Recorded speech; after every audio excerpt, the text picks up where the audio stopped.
Hi കൂട്ടുകാരെ, ഇന്നത്തെ ഉച്ചയൂണ്. ഇന്ന് പണിയില്ല, അതുകൊണ്ട് പൊതിച്ചോറില്ല.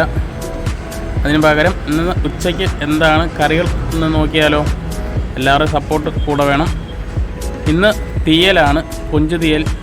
ഉണക്കക്കൊഞ്ചിൻ്റെയാണ്, പച്ചക്കൊഞ്ചല്ല. ഉണക്കക്കൊഞ്ചിട്ട് കൊഞ്ച് തീയൽ വെച്ചത് സൂപ്പറാണ്. അടുത്തത് ഒരു തോരനാണ്, ബീറ്റ്റൂട്ട് തോരൻ. അത് കഴിഞ്ഞ് ഇന്ന് മീനൊന്നുമില്ല, സ്പെഷ്യലൊന്നുമില്ല, മുട്ടയാണ്. പൊരിച്ചതുമാണ് ഊണിൻ്റെ കൂടെ. ഇന്ന് ഒഴിക്കറി, ഇന്ന് സാമ്പാറാണ്. നല്ല തിക്കായിട്ടുള്ള സാമ്പാർ വെച്ച് വീട്ടി സാമ്പാർ ഒഴിച്ചു. പിന്നെ ഒരു അച്ചാറും, മാങ്ങാച്ചാറല്ല, നാരങ്ങ അച്ചാറും. ഇത്രയുമാണ് ഇന്നത്തെ കറികൾ, ഉച്ചയ്ക്കുള്ള ഊണിൻ്റെ കറികൾ. അപ്പോൾ ഈ വീഡിയോ ഇഷ്ടമായാൽ എല്ലാവരും ഒന്ന് സപ്പോർട്ട് ചെയ്യണം. നാളെ പൊതിച്ചോറിൻ്റെ വീഡിയോ കാണും. അപ്പോൾ നാളെ കാണുന്നവരെ ഓക്കെ, ബൈ.